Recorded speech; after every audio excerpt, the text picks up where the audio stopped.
Great pleasure to be your guest here this afternoon for lunch at the Minnesota Mining Company and to meet your fellow officers, and especially to be introduced personally to the Soundmirror and this wonderful Minnesota tape that's on it. I'm going to try to entertain you, presuming that I'm perhaps on a cafe floor or on the radio.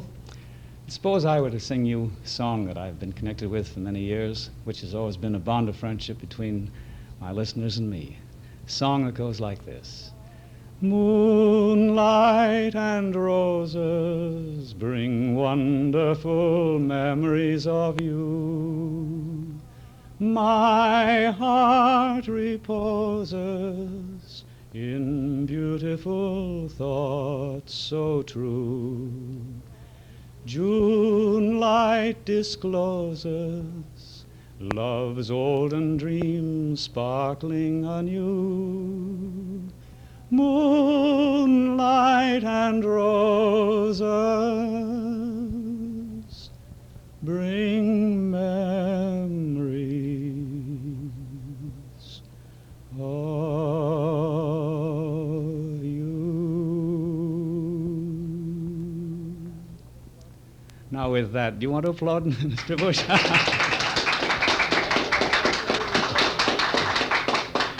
You know, they say in the radio stations, now you don't have to applaud, but there's a man going up and down the aisles with a baseball bat. Now, in presenting any show, one tries to get a certain amount of pace, and therefore you would rather suppose that next number might be a more brilliant number. So from Brigadoon, we'll do a song called Maybe the sun gave me the power, I'd swim Lake Minnetonka and be home in half an hour. Maybe the air gave me the drive, but I'm all aglow and alive.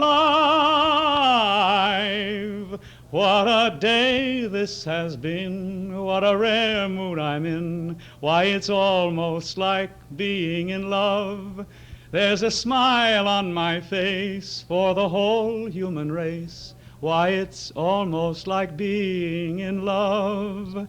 All the world and its music will be like a bell that is ringing for me. And from the way that I feel when that bell starts to peal, I would swear I was falling. I could swear I was falling. It's almost like being in love. And now I must, oh, you applaud now. Now I must tell you that I have seen a pretty girl in the audience this afternoon. Ah, she's so pretty. And I am going to invite her to go to my hacienda. I have a beautiful hacienda down in Mexico, in Chihuahua, Mexico. And I'm going to catch a pretty girl, I'm going to put her on my little burro, and I'm going to burrow her down to Chihuahua, my hacienda. And you know what is there, Miss Hacienda? I have there 300 rooms in my hacienda. And you know what I do with this pretty girl, huh? You know what I do? I open the door. I say, pretty girl, my hacienda, she has 300 rooms. I'm going to give you 20 seconds head starts, and I'm going to chase you from room to room. And you know what I do when I catch you? Huh? You know what I do?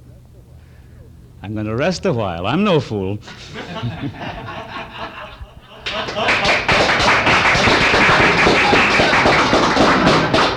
There's a gal in Tennessee who's sorry she went out with me. I can't go back to Tennessee. I'm a bad, bad man. There's a gal in Arkansas, the sheriff, he's a brother-in-law. I can't go back to Arkansas. I'm a bad, bad man. There's a gal in Wyoming, and they're calling Wyoming to find that man in white who was out with her that night. There's a gal in Omaha, but I ran faster than her paw. I can't go back to Omaha. I'm a bad, bad man.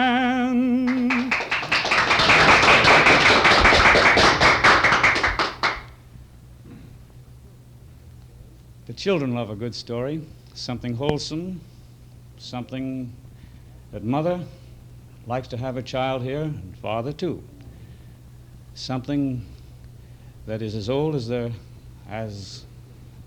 history of children. It's not the bedtime story, it's not the nursery rhyme. It's something that has action, something that stirs the imagination of children. I don't suppose there hasn't been a father whose child hasn't come and said, "Daddy, tell me a story." Similarly, we have songs in music that have a special more appeal to children than they do to others. Such a song is the song of Freddie the Rabbit. Freddie was the rabbit, a magician's white rabbit who lived in his master's hat. When he heard "Let's go, hocus pocus presto," Freddie vanished like that. Now in the land of nowhere, where magicians' rabbits go, Freddie found no carrots there, for in nowhere carrots don't grow. So he waited and waited till the magic call brought him back again to the hat.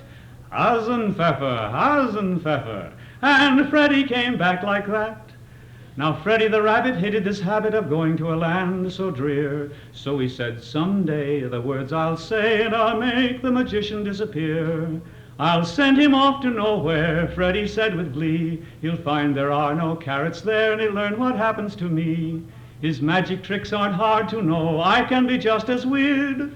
Hocus pocus, presto, presto," and the magician disappeared. Now wouldn't it be funny, thought the proud little bunny, if I left him in nowhere all day? Oh, I'll bring him back tonight, if he'll learn to treat me right. Now what were the words to say? But the magic words slipped Freddie's mind, very much to his sorrow. "Don't worry," thought he, "some words I'll find. I'll bring him back by tomorrow." So off he hopped to a great big store to sample the carrots there. But a butcher greeted him at the door. "Ha ha! I was looking for roasted hare." Though he cried through his tears, Freddie pleaded with tears, so everyone overheard. "My master's not here, but he'd reappear if I knew the magic word." The butcher laughed and sharpened his knife. "I think I'll change that wish. The other night I heard my wife call Hasenpfeffer her favorite dish." "That's it, that's the word, that's the magic word," cried Freddie, wiggling free. "Hasenpfeffer, Hasenpfeffer, thank you for reminding me." The master heard the magic word, and back in a flash came he. "Give me back my rabbit, that's Freddie my rabbit, a special sort of rabbit is he." Now Freddie goes to nowhere, and he keeps his figure slim. He may not dine on carrots there, but nobody dines on him. His memory is better, and his favorite words are these: "Hasenpfeffer, Hasenpfeffer, back to my master, please." I see we have, do you like that, Freddie song? I think he's a very cute little character. We've had Harvey the rabbit, we've had Peter the rabbit, and now we have Freddie the rabbit. Well, now I think we should do a little something here that perhaps you gentlemen haven't done. Suppose you join me in a song. Well, no, I tell you, it's not too hard. We'll do a little thing like "Let Me Call You Sweetheart," and just sort of sing along with me. I'll start her off. Let me call you sweetheart, I'm in love with you. Let me hear you whisper that you love me too. Keep the love light glowing in your eyes so blue.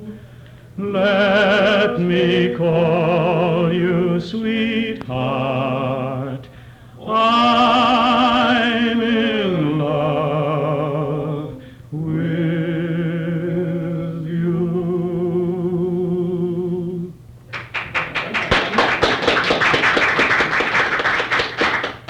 course, the great song, the Whiff and Puff song, would be a fine one to close with. And so we'll do that now. To the tables down at Maury's, to the place where Louis dwells, to the dear old temple bar we love so well. Sing the Whiff and Puffs assembled with their glasses raised on high, and the magic of their singing casts its spell.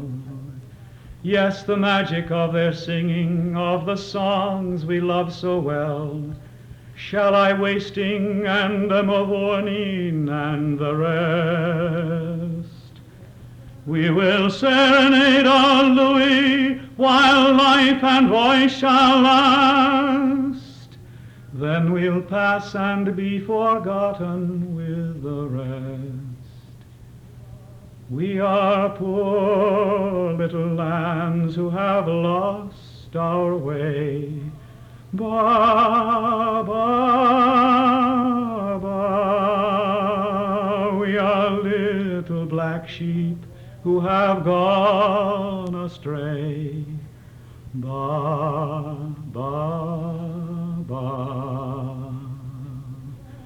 Gentlemen songsters off on a spree, damned from here to eternity. God have mercy on such as we. Ba, ba, ba.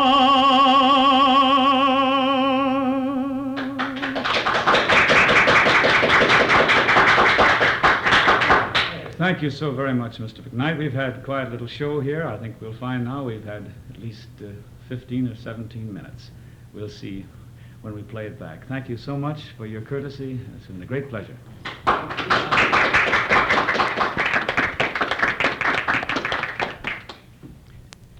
We are very fortunate in having with us today the famous Lanny Ross. He has been very generous with his time and very helpful to us. And we want now to sing that he's a jolly good fellow. He's a jolly good fellow, for he's a jolly good fellow, for he's a jolly good fellow, which nobody can deny.